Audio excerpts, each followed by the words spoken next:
Assalamualaikum warahmatullahi wabarakatuh. Perkenalkan, nama saya Bidi Hermin Mahar. Nomor induk mahasiswa 0483500571. Pada kesempatan kali ini saya akan menjelaskan tentang pelajaran dari sejarah Pancasila bagi generasi muda. Dan topik yang saya pilih adalah mengenai perkembangan Pancasila dalam konteks sejarah dari masa ke masa.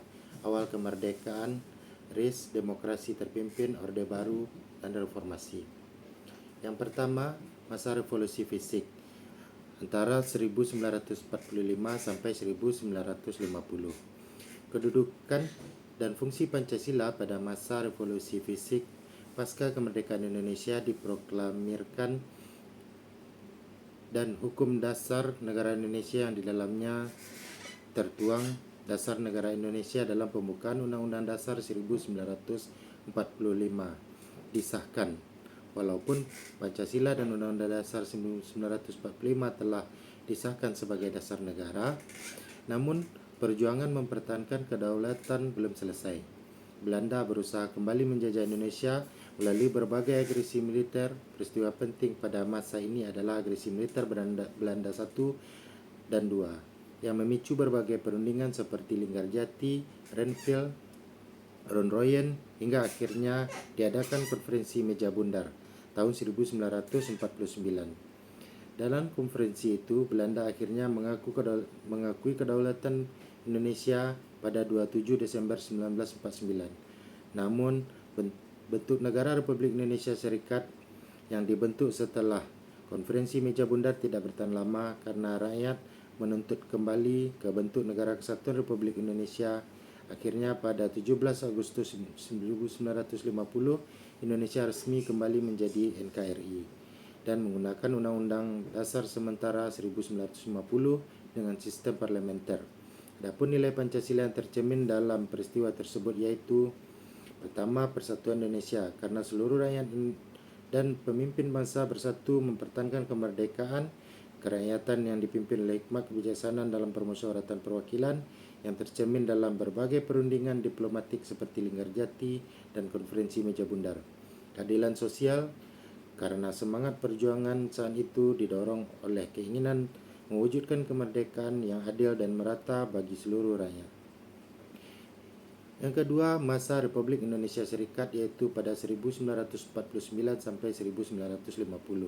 Pada masa Republik Indonesia Serikat atau RIS, bentuk negara Indonesia berubah menjadi negara bagian, hasil dari konferensi Meja Bundar tahun 1949. Sistem ini sebenarnya berbeda dengan cita-cita dalam pembukaan Undang-Undang Dasar 1945 yang menegaskan bahwa Indonesia adalah negara kesatuan yang berbentuk republik. Perubahan sistem pemerintahan menyebabkan situasi politik tidak stabil. Terjadi pergantian kabinet dan perbedaan pandangan antar wilayah. Namun pada periode ini juga lahir lambang negara Garuda Pancasila sebagai simbol kedaulatan dan jati diri bangsa. Peristiwa yang mencerminkan nilai-nilai Pancasila pada masa ini adalah: A. Persatuan Indonesia, karena rakyat bersatu menolak perpecahan negara bagian. Berikutnya, kerakyatan dipimpin oleh hikmat kebijaksanaan dalam permusyawaratan perwakilan terlihat dari keputusan bersama untuk kembali ke bentuk negara kesatuan. C. Ketuhanan yang Maha Esa dan keadilan sosial tercermin dalam semangat untuk membangun bangsa yang adil, berdaulat, dan bermartabat. Yang ketiga, masa kabinet parlementer tahun 1950 sampai 1965. Setelah Republik Indonesia Serikat dibubarkan, Indonesia kembali menjadi negara kesatuan Republik Indonesia dan menggunakan Undang-Undang Dasar Sementara 1950. Sistem pemerintahan saat itu adalah kabinet parlementer. Pada tahun 1951, pemerintah mengeluarkan peraturan pemerintah nomor 66 tahun 1951 tentang lambang negara Garuda Pancasila. Pada tahun 1955, Indonesia mengadakan pemilu pertama untuk memilih anggota DPR dan Dewan Konstituante. Dewan ini bertugas menyusun Undang-Undang Dasar yang tetap menggantikan Undang-Undang Dasar Sementara 1950. Tetapi perdebatan di Dewan Konstituante tidak menghasilkan kesepakatan.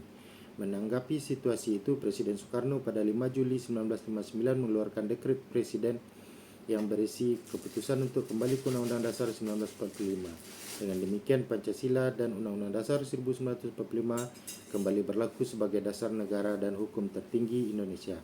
Nilai-nilai Pancasila tercermin pada masa tersebut yaitu persatuan Indonesia, karena meski menghadapi gejolak politik dan ekonomi, bangsa Indonesia tetap menjaga keutuhan negara. Kerakyatan yang dipimpin oleh hikmat kebijaksanaan dalam permusyawaratan perwakilan tercermin dari penyelenggaraan pemilu pertama tahun 1955 dan upaya konstitusional membentuk dasar hukum negara. Ketuhanan Yang Maha Esa tercermin dari peringatan Hari Kesaktian Pancasila sebagai bentuk penghormatan terhadap nilai moral dan spiritual bangsa. Yang keempat, masa Orde Baru tahun 1966 sampai 1998. Setelah berakhirnya masa demonstrasi terpimpin, Indonesia memasuki masa Orde Baru di bawah kepemimpinan Presiden Soeharto. Pada tahun 1968, Presiden Soeharto mengeluarkan Instruksi Presiden Nomor 12 Tahun 1968 tentang tata cara pembacaan Pancasila sebagai dasar negara. Instruksi ini menjadi pedoman resmi bagi seluruh warga negara.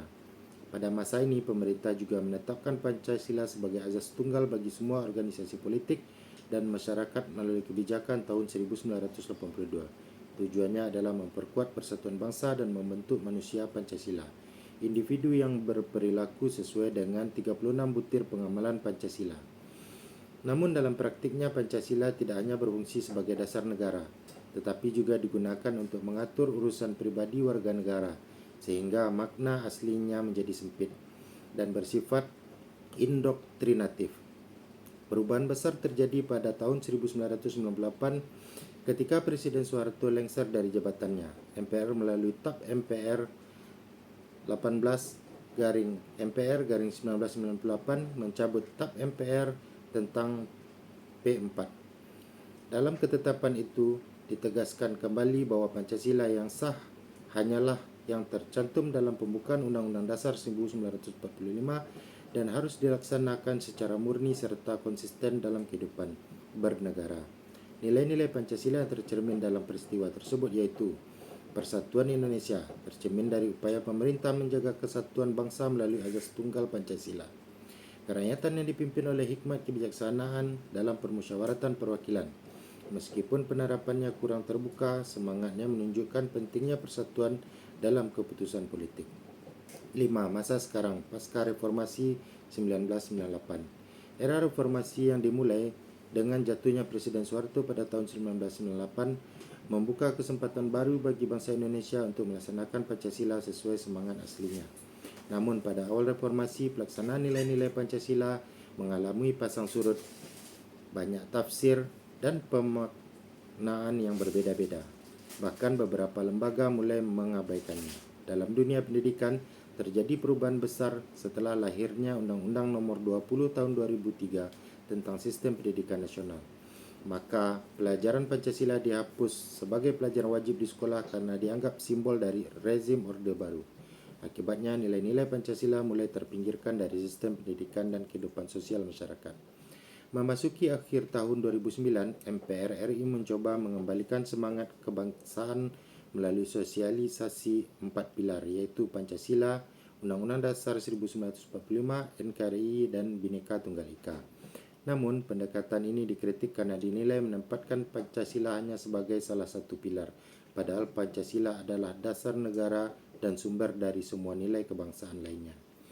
Langkah pembenahan baru muncul pada masa pemerintahan Presiden Joko Widodo. Pada tahun 2017 dibentuk Unit Kerja Presiden, Pembinaan Ideologi Pancasila atau UKP-PIP, yang kemudian menjadi Badan Pembinaan Ideologi Pancasila atau BPIP pada tahun 2018. Lembaga ini bertugas menanamkan kembali pemahaman dan pengamalan nilai-nilai Pancasila di masyarakat. Selain itu, melalui keputusan Presiden Nomor 24 Tahun 2016, tanggal 1 Juni ditetapkan sebagai Hari Lahir Pancasila, sebagai wujud penghormatan terhadap sejarah lahirnya dasar negara Indonesia.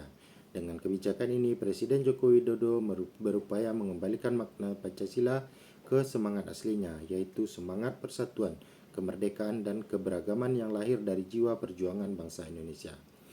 Nilai-nilai Pancasila yang tercermin pada peristiwa tersebut yaitu ketuhanan yang Maha Esa tercermin dari semangat membangun bangsa yang beriman dan berakhlak. Kemanusiaan yang adil dan beradab terlihat dari upaya memperbaiki sistem sosial dan pendidikan agar lebih manusiawi. Persatuan Indonesia tampak dalam pembentukan BPIP dan penetapan Hari Lahir Pancasila untuk memperkuat jati diri bangsa. Kerakyatan yang dipimpin oleh hikmat kebijaksanaan dalam permusyawaratan perwakilan tercermin dari proses demokratis dalam membangun kesepahaman nasional. Keadilan sosial bagi seluruh rakyat Indonesia diwujudkan melalui upaya pemerataan pendidikan dan penguatan karakter kebangsaan. Itulah penjelasan saya mengenai perkembangan Pancasila dalam konteks sejarah dari masa ke masa, awal kemerdekaan, Republik Indonesia Serikat, demokrasi terpimpin, Orde Baru, dan reformasi. Sekian dari saya. Wassalamualaikum warahmatullahi wabarakatuh.